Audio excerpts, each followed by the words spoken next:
You're listening to 182.3, Care What People Think. All right, welcome to this podcast called Care What People Think. It's obviously a very sarcastic touch on not caring what people think. Wow, I just had a little fuck up there. Jesus. All right. Nice. We're going to share tips for personal growth, productivity hacks, and me personally, I'm shitting my pants and trying not to stink up the whole room with the amount of change that is going on in my life. So you got to admit that was pretty fire, right? Yeah, that was, I mean, compared to the other 4 times we recorded with the script, I mean, that's 4 or 40. Good. 4. Man said a script. I'm going with my eyes closed. All right, that brings me into my next point. We're going to start every single one of these podcasts with something that we're proud of. So for this episode, I'm going to start off. For the next episode, it'll be Will and vice versa. So what I am proud of, actually, since it's the first episode, I figured I can draw out the strings a little bit more. I can change the rules because there's been infinite weeks before this podcast. So fuck you, Will. But damn. I am way better of a person compared to who I was 6 months ago. And I'm going to touch on this. And I'm very proud of myself for this. What? Mans is laughing. That's crazy. No. I thought you were going to say, I'm way better of a person than Will. Like, oh my gosh, this guy doesn't know what he's doing. I don't know why. I thought you were just going to like compare. What if I just said, no, 4 months ago I had a 6-pack. Now I have an 8-pack. Bro, you sound like the intensity of the commercials from the 2000s. You wouldn't pirate a movie. And it's like all intense. Not gonna lie, and it makes you think I wasn't born then. Okay. I wasn't alive then. He was born in 2001. Wow, what a no. Oh yeah, speaking of, my name's Ryan. That's Will, my co-host today. Yeah. Oh, damn. Yeah, I'm 22. He's 23. If that kind of does help, because as a viewer, I feel like we're all trying to go through similar things in life. We don't know what the hell is going on, so we're just gonna hang out and chill. So actually, I'm gonna go right back to what I'm proud of, though, because you messed me up. Oh yeah. Yeah. I really am just like happier with who I am compared to who I was 6 months ago. Reason for that is because I've lived with my parents. I've been humbled. I'm not gonna lie, without having friends around. So I'll give you a little backstory. But I graduated college in December. It's been about 5 months since then. But I haven't had as many close friends around, including Will. He's in California, and I live in Colorado.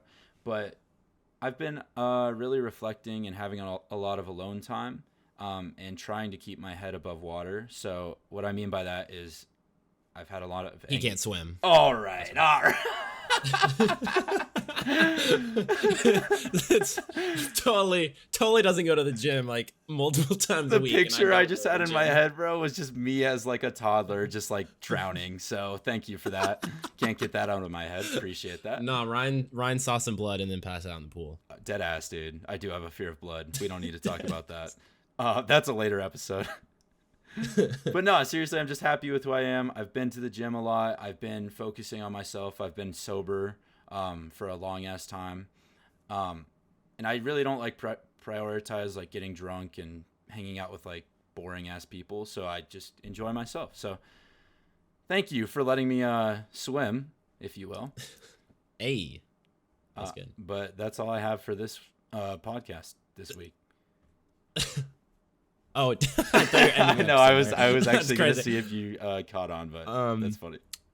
No, so, well, I guess transitioning to the like main like topic of this episode, which is learning not to please everyone. I feel like there's a harsh reality, and this probably can be taken way out of context, but not everyone matters in your life. Yeah, Will does not matter in my life, so. So yeah, that's crazy. Yeah. Apparently I don't, but like, no, like in perspective, right? So you said, okay, graduated college 5 months ago. That means we graduated high school 5 years ago. That's fucked. Think about that. At least I'm 22, not 23, right, Will? That's All so right. 5 years ago, we were stuck around the same people. And Ryan and I are from, I would say, a smaller town, not like a big city. And so in a smaller town, kind of like the perspective you get is you're around the same goddamn people. I'd say I had this more than Ryan because Ryan had a pretty big school compared to mine. So like literally there were, I don't know if this was the same for you, but there were people some people I went to preschool with, and then I also went to high school with them. And then most people I went to elementary school with, and I also went to middle school and high school with them. So the point I guess I'm getting at is like, I used to be like stuck with the same people. And when you're in high school, you're like, everyone sucks, which is like valid, but like you don't have the older experience to realize that it's valid. And I got like led on, fuck it, why not? I got led on by a girl freshman year. I think Ryan knows who I'm talking about. I do. For like a whole year, basically. And I mean, we never like dated, but that definitely was a pretty damn impactful moment for me. And I was just more in the headspace of like, I was bummed for the like future of like moving on past that.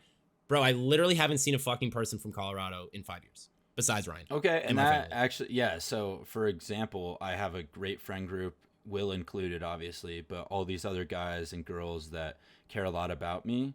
And before them, I honestly was in this headspace of like, I don't know what I'm doing. Like I've been friends with these people for a long ass time, and this is kind of a little bit different than what Will was talking about, but jumping from friend to friend and not being like in a safe comfort zone, you really figure out fast who cares about you. And by identifying this inner circle, you, at least for me, I'm like more at peace. When I can talk with somebody like you and people that I trust and love, and I mean, not love you. I don't want to, we're not that far yet. And yeah, I'll take you out to dinner. But yeah, do that first. No, there are plenty of toxic people. For example, I had a friend with a girlfriend of his that was not okay for me, not okay for him. It was just toxic. It was draining. It was just a fucked up situation. And so I understand exactly what you mean by pick the right person to be around. So not everyone matters in your life. People do, but not everyone. You're right. Actually, moving on, I'm going to talk a little bit about focusing on what matters most. So perfect example is social pressures and expectations. This is in social media. This is on your walk to your mailbox. You never know that your brain is hard. No, I'm saying your brain is hardwired. No, social pressure. I'm talking if you see somebody out. What? You said on your walk to your mailbox. Is that like a saying? Or just like your walk to your mailbox. That's like saying what? What do you mean? That's a saying? That's a saying? Not even a saying. Mailbox? It's just like you're going to the pool. Well, no, you said it in the like tone that like. Oh, I'm just saying I thought you were like an everyday thing. Like you could walk to your mailbox. Okay. That's what I mean. Okay. I'm saying that you're on your phone, you're on social media a lot. You're probably getting your mail once or twice a week. So I don't know if you see somebody, somebody that's ripped or tanned with like a sick bod, you might be like, oh shit, that's a lot of pressure. So boom. Oh, I get it now. That's what I'm saying. So, God damn it. Now I forgot what I was gonna say. I can't believe you. Actually, what I was gonna mention, probably not first, but whatever, was embracing your unique identity. So I'm actually a server at a restaurant, and the people there feel very stuck. All right, Mans is clapping like I don't get paid minimum wage. All right. But no, seriously, everyone there. No, it's just applauding you. Whether you're 20, no, actually, whether you're like 18 or like 45 at that restaurant job, you feel stuck. You feel the same. And I don't like that. I feel like the uniqueness kind of is dull. I don't know. Do you feel the same with people that are kind of stuck in dead-end jobs? Not saying those are like bad jobs by any means, but like, you know what I mean? No, I definitely agree. I've had only 2 jobs that were like, one was in restaurant and the other was in amusement area. But like, no, I get what you mean, where it's like, damn, this is like the whole life of certain people, which again, that's fine if that works for them. Definitely doesn't fucking work for me. I'm not trying to work at Walmart for Well, I'm not even Walmart trying to work at It's Walmart. going to choose you, so Yeah. you don't have a choice. Just kidding. Yeah. So no, I get what you mean. And then feeling stuck, especially with those same like workers and everything, especially for how much Ryan's working, because bro is grinding right now to make some money because his parents charge him $3,000 for rent because he lives at home. $3,000. All right. He's making that money. All right. $3,000. Bro, I would be owing so much money at this point. I do not make $3,000 a month consistently, especially with how many trips I go on. Hell no, bro.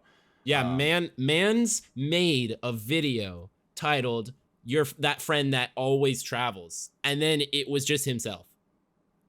Yeah, it's a skit. Do you know what that means? That means biography. All right, well, maybe we get into the next topic because Okay. We're talking about my YouTube channel that is already exploded at this point. So, no, what I was gonna say, quoting Justin Bieber himself.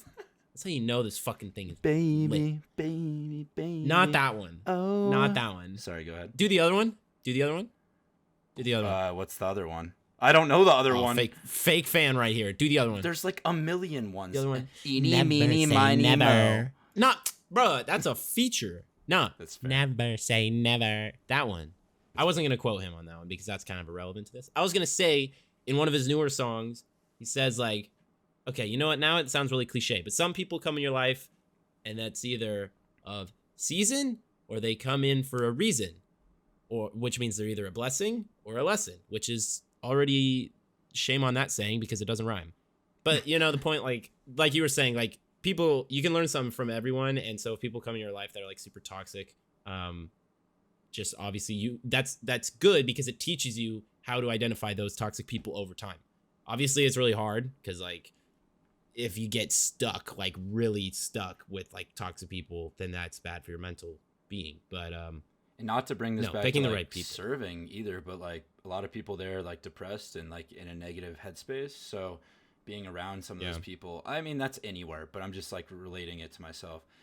It definitely like takes a toll on you. And I've learned a lot to like stay optimistic and be myself and try to be not what they are, which is kind of fucked up because I feel bad, but at the same time, I'm doing my own thing. So I also want to bring up like my dating life because I think it's taught me a lot. Whole episode for that, but okay. Well, that is true, but we don't need it. Yeah, that's gonna be 45 minutes plus. So no, but seriously, interactions with like girls as well. I mean, guys too, for sure. But obviously, I don't approach as many guys. So girls, you see red flags like immediately, and you know who you want in your life. So you see that in friends, you see that in girls. You recognize good traits, bad traits, and focus on like what matters. So yeah, no, definitely. Also learning to say no. Perfect example with girls. If a girl wants to stick a finger somebody in somewhere, say no. Oh, that's not where I thought you were gonna go with it. I thought you were gonna say if a girl asks you out, no, because no guy has ever wanted that before. Yeah, a girl to make the first move. No guy's ever wanted. 0% success rate from what I've heard. Girls never make the first move. It's so overwhelming and scary for a guy. Oh my god. By the way, I'm being very sarcastic. You say no and you stick your hand out, and then you do take the L Fortnite dance and you go home. So that is proven work. And then you gritty away. Yep.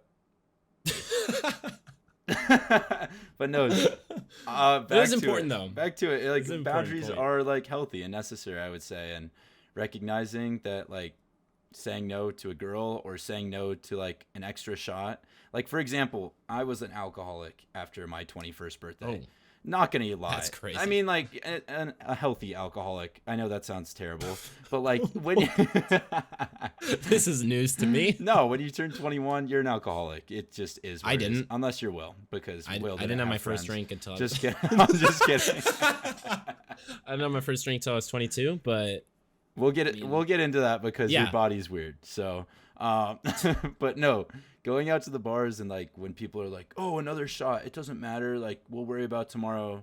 And I'm like, sometimes that's okay because at like during your 21st or whatever, if you're celebrating something, sure. And to each their own. I'm not saying this is right or wrong, But me personally, I've had boundaries that have helped me wake up and not feel like shit, or like it's okay, and it makes me feel actually good when I say no sometimes. And that's just an example, is like going out to the bars, getting a drink, something that's super socially acceptable, unless you're Will. Yeah. Yeah. No, I had to say no because to keep it short, my body's like broken. So as of 8 years ago, well, I wouldn't have started drinking 8 years ago, because 8 years ago I would have been under the age of 21, legal drinking age, and I don't break rules, so I wouldn't have been drinking. But I couldn't drink, and so every time I'd like go to any social gathering situation, whatever, I always, which was hard because like in high school, everyone's just like, I mean, people aren't like drugs, but like, you know, it's definitely hard to be like, oh, I can't drink and it's not even my choice. But for me, that's why it was a lot easier to like, if I wanted to hang out with Ryan, this dude was a great friend. So he would be like, oh, well, let's not just like go to the bars, because if Will's gonna like come this like Friday night to go with us, then we shouldn't like just go to the bars because he can't drink, and that's just gonna be lame for him, and we shouldn't like do one thing and exclude someone. So those boundaries are definitely important. But no. Also, I agree. As a single guy, we already know this from the 15-minute podcast. As a viewer, I'm just saying, it's okay. It's okay to like be single and stay in and do your thing. No. Okay. Well. Oh, you're learning. I'm I saying see. it. Yeah. Learning to say Yeah. no. I respect that. Yeah. But Now I'm no, doing the Fortnite dance and grittying away. Well, Mans is stuck in 22? It's 2024. Will, get up with the times. Let's go. Damn it. Nobody does take the L. That was, a long time ago. That was chapter 2. Anyway, preventing burnout and exhaustion is a perfect example of why I like to stay in sometimes, and why I don't have to stress about, like, obviously I do stress out about a lot of things, and I love going out once in a while, but I take a step back once in a like from time to time. And this prevents burnout and exhaustion. Just for me, it's a great way just to kind of what am I trying to say? God damn it. I don't know. Focus on what really matters to you. No, seriously. But like staying in to me. Oh yeah, because is like yoga for the mind. So I love that. Yeah, because then you're not having to please like if you're on more literal terms, someone's really introverted, all their friends are extroverted. They can't just continuously please all their friends by acting extroverted. Their social battery's going to die. So staying inside, which I love staying inside. Well, you're also in a very healthy relationship, and That's true. It makes it a lot easier to just stay inside. I don't have to stress about like going out. But no, that's going to be the end of this episode. No. I believe. Nice. He's learning. Learning to say no. We should get a mixer, so then we can add sound effects. That would have been. No, probably not. No. No? Probably not. Yeah. I teed you up for that. Thank you. And that went over his head. But Fuck yeah, you. make sure to listen to podcasts on whatever platform you consume podcasts on, Spotify, Apple Podcasts, whatever. If you are going to listen to one thing throughout this episode, remember that say no more often. Because if you don't say no, and there's a prime example, if you don't say no, then you might be pleasing other people when you could be doing some more self-care. Because I know that's also just more important with social media nowadays. And remember, care what people think. We'll see you next week. See you next week on 182.3.